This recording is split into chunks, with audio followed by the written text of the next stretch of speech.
It is a very slow process but definite process. और इसमें कोई ये कहे कि मुझमें परफेक्शन आ गई है, मैं परफेक्ट हो गया हूं, तो उस्ताद फरमाते थे ये बात है। ये बहुत वसी फील्ड है, बहुत वसी फील्ड है। आप इस फील्ड के किसी एक ऑर्गन पे, मतलब कोई सिविल लॉयर है, कोई क्रिमिनल लॉयर है, कोई लेबर का काम करता है, सर्विस का काम करता है, कॉर्पोरेट का काम करता है, इसमें एक कोई कॉन्स्टिट्यूशनल लॉयर है, इसमें बहुत वास्ट फील्ड है। और इसके किसी एक फील्ड में अगर किसी ने मेहनत की है, वो जितनी मेहनत करता है उसमें इंप्रूवमेंट आ जाती है, परफेक्शन फिर भी नहीं जाती। आज मैं 70 साल का हो गया और मैं इस प्रोफेशन में 1981 में आया था, यानी तकरीबन 42 साल हो गया। पहले मैं वो लॉ डिपार्टमेंट में था, तो 20 साल मुझे इंडिपेंडेंट करते हुए भी हुआ। लेकिन आज भी मैं ये कहूँगा कि मैं परफेक्ट हूँ और सिविल लॉयर हूँ और मैं बल्ले बल्ले वो बात करता हूँ।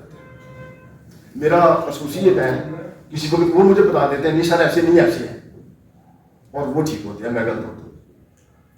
बाद औक़ात अदालत में जाते हैं, हमारा कोई कोलीग जो है वो आर्गूमेंट्स कर रहा होता है, तो वहां से हमें बात मिल जाती है यार जिस परफेक्ट, ये बात ठीक है। यानी कोई आदमी कहना कि मैं परफेक्ट हूँ, ये बात। दूसरी बात मैं आपको ये बताऊं कि मेरे उस्ताद को, दूसरी बात ये बताती है, मेरे उस्ताद का पैगाम है जो मैं आपको बता रहा हूँ। एक लाहौर में एक नेशनल कॉलेज ऑफ आर्ट्स है जनाब ने पोल कैंपस पंजाब यूनिवर्सिटी के सामने। मेरे जितने भी एसोसिएट आते थे ये बात मैं उनको नहीं बताता। उसकी पेशानी पे एक करंसी बनी हुई है और उस पर लिखा हुआ है कस्बे कमाल कुन के अजीज जहाशी, कि वो उसका वो आर्ट्स का कॉलेज है ना, तो वो आर्ट्स का है, मुख्तलिफ किस्म के आर्ट्स। तो वो फारसी का ये मकूला है कि कस्बे कमाल कुन के अजीज जहाशम, कि तुम अपने कसब में जो आपका काम है उसमें कमाल पैदा करो, दुनिया के अजीज हो जाओगे। दुनिया आपके पीछे दौड़ना शुरू कर देगी। ये जो प्रोफेशन है ना, ये हमारे जो फाउंडर है ना पाकिस्तान के, ये उनकी लेगेसी है। कायदे-ए-आज़म मोहम्मद अली जिन्ना, अल्लामा डॉक्टर मोहम्मद इकबाल रहमतुल्लाह अलैह, प्रोफेशन उनका भी वकालती था और कायदे-ए-आज़म का भी पेशा वकालती था। शायरी उनका एक खुदादाद शायरी कहती थी।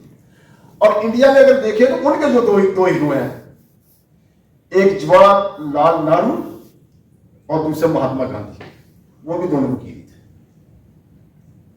नेहरू भी बाय प्रोफेशन वकील था और गांधी भी बाय प्रोफेशन वकील था। और हमारे जो बुजुर्ग हैं जिन्होंने फाउंडर ऑफ पाकिस्तान हम जिनको कहते हैं, वो भी वकील थे। अब ये आप पर है कि आप इसमें कितनी, दूसरी बात मैं जनाब अर्ज करूं, वो ये कि इसमें शॉर्टकट ना तो है ना तलाश करना है।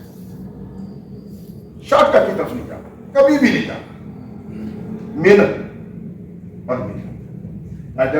शेख फरमाते थे काम काम और काम, और उन्होंने करके दिखाया, प्रैक्टिकल करके दिखाया कैसे काम करते हैं और दुनिया में एक मोजा कर दिखाया। पाकिस्तान का वजूद भी एक मोजा है। चलो बात ये बातें उस कंटिन्यूशन में आ गई। आज जो मुझे दिया गया टॉपिक कि आर्ट ऑफ प्लीडिंग्स, ये मेरे लिए आसानी पैदा करनी कि उन्होंने सब्जेक्ट को बड़ा वास्ट कर दिया। अगर सिर्फ प्लीडिंग्स पे कहते कि आपने प्लीडिंग्स पे ये बोलना है, तो फिर मुझे शायद सिर्फ सीबीसी देखना पड़ती और मैं देखता कि ऑर्डर 6 क्या कहता है, ऑर्डर 7 क्या कहता है और 8 क्या कहता है, फिर मैं उसको अपने आप को कन्फाइन करता। लेकिन जहाँ ये बातें ये कहते हैं कि आर्ट फन क्या है, आपने प्लीडिंग लेके जाना है, अदालत में जाना है, तो उसकी उस आर्ट, वो आर्ट क्या है, उसका फन क्या है। तो मेरे भाई सबसे पहले बात यह है कि ये प्लीडिंग जो है सिविल लॉ, सिविल प्रैक्टिस में प्लीडिंग ये बुनियाद है। डिफाइन उसको किया गया ऑर्डर 6 में, रूल 1 है कि व्हाट इज द प्लीडिंग। तो लगा प्लीडिंग दो चीजें हैं, one is the plaint and the other is the result statement. दावा और जवाब, ये दो प्लीडिंग्स हैं। अब इस पे वो केस बेस करता है मुद्दई का भी और मुद्दा लेकर जवाब का भी। आपने जो अपना केस डेवलप करना है ना, वो दावे और जवाब दावे करना है। जवाब में डिफेंस उसने लेना है और दावे में मुद्दई ने अपना केस जो है ना वो प्रेजेंट करना है।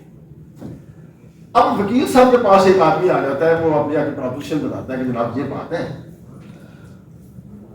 मसलन वो कहता है जनाब मेरा एक एग्रीमेंट हुआ फला आदमी के साथ और वो इतने में एग्रीमेंट हुआ, प्रॉपर्टी मैंने खरीदनी थी, पेमेंट मैंने अदा कर दी, अब वो बयान नहीं देगा।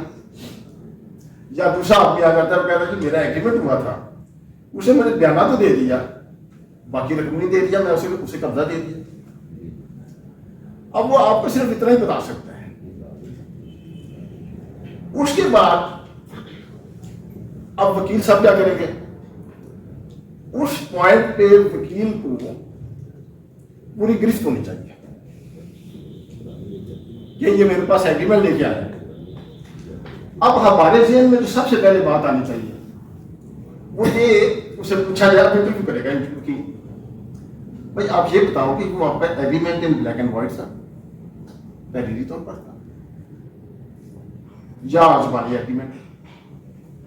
वो कहता है कि ये मेरा तो तहरीरी तौर पर है। आप कहते हैं ठीक है। एग्रीमेंट कब हुआ था? ये स्टेट को उसके कंसिडरेशन है। सबसे पहले तो ये देखा जाएगा ये जो एग्रीमेंट लेके आया है क्या इसके इंग्रेडिएंट्स पूरे हैं। एग्रीमेंट के ingredients number 1 offer, acceptance and third for consideration है। अब वो कहता है नहीं जी मेरा तो एग्रीमेंट जुबानी हुआ था, ब्लैक एंड व्हाइट की तो बात आ गई ना। अब वो कहता है कि जुबानी आ गया। अब वकील ने क्या करना है? वकील के जेहन में वो क्वेश्चन होने चाहिए कि अगर इसका एग्रीमेंट जो है वो जुबानी है कि इसने अपनी प्लीडिंग जब लेके जानी है, दावा लेके लेके जाना है, तो उसमें कौन कौन सी चीज जो है ना वो जरूरी है जो मैंने उसको इनकॉर्पोरेट करना है उसमें दावे में। अगर वो उसको मिस कर जाएगा वो प्लेन डिफेक्टिव हो जाएगी, उस पर स्टैंड करना ही मुश्किल हो जाएगा। उस इंटरव्यू में कोई फिर को पूछेगा कि जब आपका वो ज़बानी वायदा हुआ था तो ये लाजम है कि वो अपनी प्लीड में दे कि डेट कौन सी थी, टाइम क्या था, एग्रीमेंट के वक्त वेन्यू क्या था, कौन सी जगह थी, विटनेसेस कौन थे और कॉन्सिडरेशन क्या था। इन चीजों को अगर वो अपने प्लेट में लेके नहीं आता तो वो प्लीडिंग जो है वो डिफेक्टिव होगी। अब ये सबसे पहले एग्रीमेंट तो आ गया, एग्रीमेंट की ये चीजें वो आपको इंटरव्यू में बताएगा कि हाँ जी वो हम फलां जगह पर बैठे हुए थे, तारीख ये वक्त ये था, गवाह फला फला था, आप उनके नोट्स ले लेंगे। और अगर कोई ये मिस कर जाए, अब इसका दूसरा एक और एग्रीमेंट आ जाता है। एक आदमी क्या कहता है कि मेरा एग्रीमेंट हुआ, ए ने बी से एग्रीमेंट किया, जनाब ये प्रॉपर्टी मैं आपको 10,000 में या 10 लाख में दे रहा हूं। मैंने उसे 10 लाख रुपया अदा कर दिया। उस शख्स ने ऐसे किया कि जनाब ने मुझे कब्जा तो दे दिया लेकिन वो मुझे रजिस्ट्री करा के दे दिया, और उसने बजाय मुझे रजिस्ट्री करा के देने के सी को आगे भेज दिया, उसको रजिस्ट्री करा के। कब्जा मेरे पास है, सौदा मेरा था, अब वो सी को दे गया। अब जब वकील के पास ये प्रपोजिशन आई, उसने ड्राफ्ट करना है, उसने अपना मामला प्लीडिंग में लेके जाना है, उसे क्या करना चाहिए? सबसे पहले उसने जो देखना है कि जो मेरे पास प्रपोजिशन आई है इसके रिलेटिव लॉ है वो कौन सा है, ये प्रपोजिशन किस लॉ के तहत डील करेगी। दूसरे नंबर पे वो उससे पूछेगा कि जो टाइम है तो ये कहीं लिमिटेशन बात तो नहीं कर दिया। कल मेरे पास आया एक आदमी, वो कहता है 2008 में मारा कि डेट मुकर्रर थी। मैं कहा यार अब तो ये रद्दी का टुकड़ा बन गया, ये तो नहीं। वो देखेगा क्या ये विद लिमिटेशन आया। तीसरे नंबर पे वो फिर देखेगा कि क्या इस पे कोर्ट फीस का इतलाक होता है या नहीं होता। अब ये जो दूसरी वाली बात मैंने आपको बताई, वो एग्रीमेंट उसने किया, वो कहता है मुझसे एग्रीमेंट कर गया, मुझे पोजेशन दे गया, पोजेशन देने के बाद वो प्रॉपर्टी किसी तीसरे आदमी को डिलीगेट कर दिया। अब मुझे क्या करना चाहिए? क्या मुझे वो जो एग्रीमेंट जो दूसरा उसने किया है, दूसरी जो ट्रांजैक्शन है, उसको सेटिस्फाई कराने के लिए मुझे डिक्लेरेशन का दावा करना चाहिए कि मैं डिक्लेयर कराऊं, जाऊं अदालत में कि जनाब डिक्लेरेशन मुझे दे दिया जाए कि I am the owner in possession of the suit property having purchased the same from फलाना, और वो जो सब्सिक्वेंट जो डीड है उसको कैंसिल किया जाए। ये मेरे ज़हन में आ सकता है, बट ये मेरी सोच बिल्कुल गलत होगी। ना तो मैं अपने आप को डिक्लेयर करवा सकता हूं कि मैं मालिक हूं, और ना ही मैं ये डिक्लेयर करा सकता हूं कि उस दूसरी प्रोपोजिशन को सेटिस्फाई किया जाए। क्यों? तो क्या कानून ने मेरे लिए रास्ता बंद कर दिया? नहीं, कानून मेरे लिए रास्ता खुला छोड़ेगा। वो कहता है आप स्पेसिफिक डिफेक्ट के सेक्शन 27 में चले जाएं। 27 प्रोवाइड करता है कि किस किस के खिलाफ आप स्पेसिफिक परफॉर्मेंस के लिए जा सकते हैं। नंबर 1, बिटवीन द पार्टीज, जिन पार्टीज के दरमियान में एग्रीमेंट है, वो एक पार्टी दूसरी के खिलाफ आ सकती है, जो समझते हैं दूसरा परफॉर्म नहीं कर रहा आ सकता है। दूसरे नंबर पर वो कहते हैं कि वो आदमी जो सब्सिक्वेंट परचेजर है, मैं उसके खिलाफ नहीं जाऊंगा कि अब वो एग्रीमेंट जिसके साथ मेरा एग्रीमेंट था वो तो उस प्रॉपर्टी का मालिक नहीं रहा, वो तो स्पेसिफिक परफॉर्म नहीं कर सकता, और 27 मुझे कहेगा वो जो सब्सिक्वेंट परचेजर है उसके खिलाफ जाओ कि ये अब आप परफॉर्म करो। 27 थोड़ी सी उसको गुंजाइश देता है।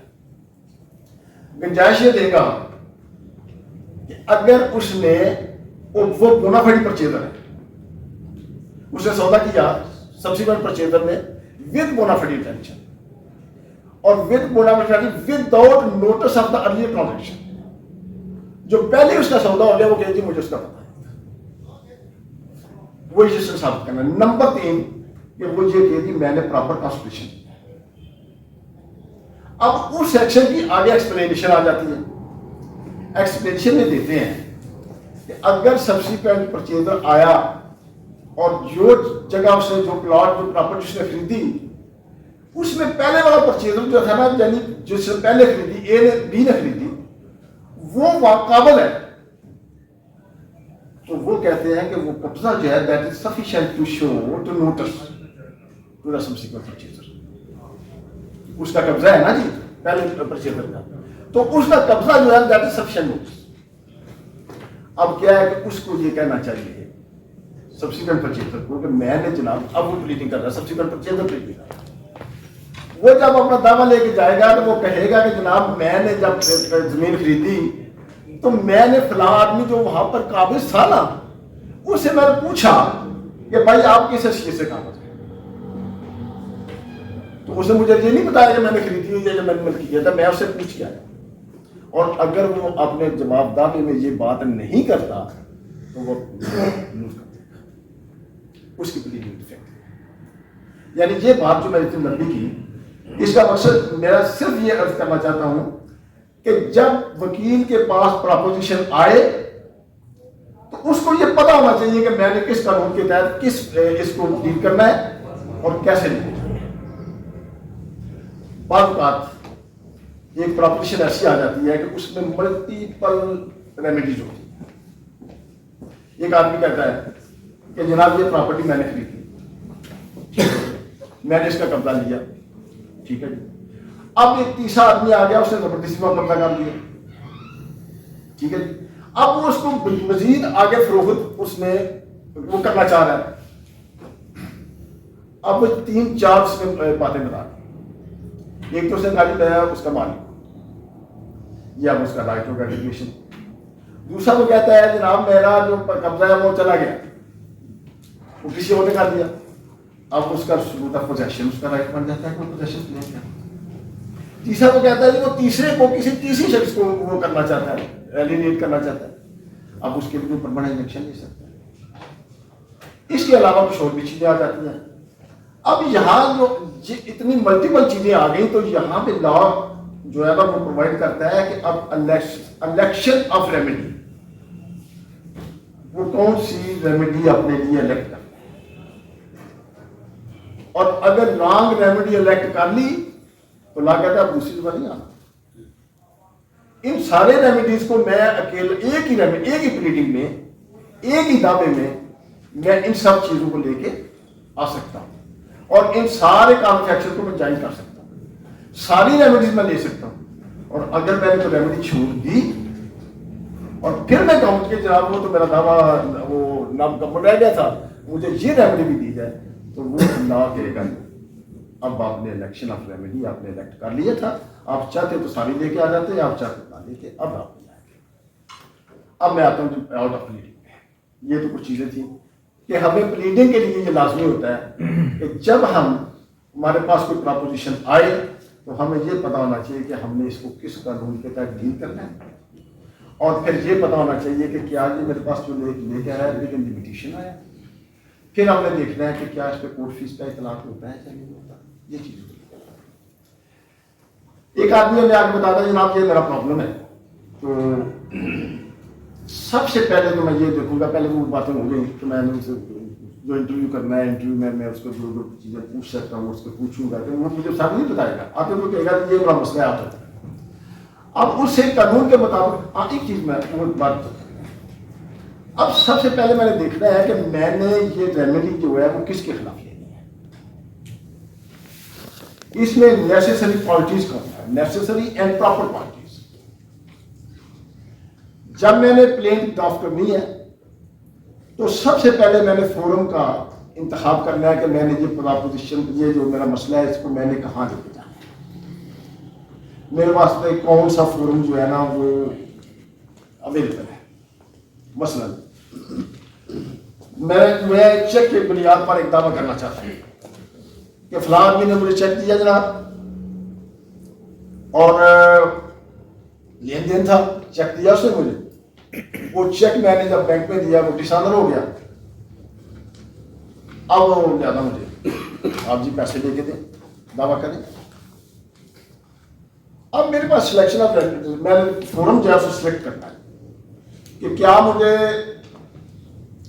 डायरेक्ट अंडर ऑर्डर 37 जाना चाहिए, निगोशिएबल इंस्ट्रूमेंट के तहत, या मुझे सिविल कोर्ट जाना चाहिए। ये दोनों रेमेडी मेरे लिए ऊपर है। ये मेरे पास कदम नहीं है कि मैं ऑर्डर 37 में लेके 37 में वो समझे कि वो बड़ी जल्दी रेमेडी है, छोटी है, और सिविल कोर्ट में, लेकिन मेरे दोनों रस्ते ऊपर है। अब मैंने खुद चुनना है कि मैंने कौन सा फोरम मेरे लिए बेहतर है। मेरे पास एक आदमी आ जाता है जी कब्रिस्तान का रखना है या मस्जिद का रखना है, उसमें किसी ने इंक्रोचमेंट कर ली है, तो हम वो इंक्रोचमेंट जो है वो खत्म कराना चाहते हैं, तो हम तो हमारी वेलफेयर सोसाइटी है तो आप हमारी मदद करें। अब मैंने देखना है कि मैं इसको जो उस बात तो बता दी, वो पूछूंगा कब ये उसने कब्जा किया, वो जो इंटरव्यू है वो तो बात होगा। अब मेरे लिए आ गया फोरम कि मैंने कौन सा फोरम और किस तरह, ये कब्रिस्तान या मस्जिद या दरबार या पब्लिक चैरिटी में आ जाते हैं। अब इसके लिए सेक्शन 92 है ऐसा हमारा सीपीसी का, जिसमें वो पब्लिक चैरिटी को डील करता है। ये जो रिसेंट अमेंडमेंट्स आई हैं सीपीसी में, इससे पहले ये था कि हमें वो इजाजत लेना पड़ती थी एडवोकेट जनरल, या एडवोकेट जनरल खुद करे, या दो से ज्यादा आदमी जो है वो एडवोकेट जनरल की वो ब्लैक एंड व्हाइट कंसेंट हासिल करें और फिर आके उसको पब्लिक चैरिटी को जाने दें। लेकिन रिसेंट जो अमेंडमेंट आई है उन्होंने कुछ उसको सेल कर दिया, उन्होंने कहा नहीं जी अब आपको एडवोकेट जनरल के पास जाने की जरूरत नहीं है, आप दावा करने से पहले अदालत से एक एप्लीकेशन देंगे लीव टू सू, या हमें इजाजत दी जाए कि हम ये दावा दायर कर सकें। ठीक है, जब तक मैं वो लीव नहीं लूंगा उस वक्त तक मेरा दावा जो है वो कंप्लीट नहीं है, लाजम है कि मैं पहले लीव। अच्छा पहले ये तो आ गया, सब दूसरी बात में मैंने फोरम जो है ना वो फोरम का जो सिलेक्शन है वो, अगर कोई मेंटल कोई आदमी इनसेन है, प्रॉपर्टी का मालिक है, उसका भी मसला है, मेरा करीबी अजीज है, मैंने उसका क्या करना है, तो उसके लिए मुझे कहते हैं पब्लिक हेल्थ ऑर्डिनेंस के तहत जाओ पहले सेशन कोर्ट, उसकी जो डिस्ट्रिक्ट की सबसे बड़ी कोर्ट है उससे इजाजत लो, फिर वो जो है ना वो आगे जाएंगे, कंसेंट उनकी लीव टू सुप्रीम से लेना पड़ेगा। अब फिर वो आ गए। यानी गुजारिश करने का मतलब ये है कि सबसे पहले हमें ये देखना है कि मैंने किस फोरम को के जुरिस्डिक्शन को इन्वोक करना है। अब दूसरी बात मैंने देखनी है कि ये फोरम तो डिटरमिन हो गया कि मैंने सीनियर सिविल जज के पास जाना है, या मैंने सेशन जज के पास जाना है, या मैंने रेवेन्यू साइड पे जाना है, वो सिलेक्ट हो। अब आ जाएगा दूसरे नंबर पे कि पार्टीज कौन कौन सी नेसेसरी एंड प्रॉपर पार्टीज।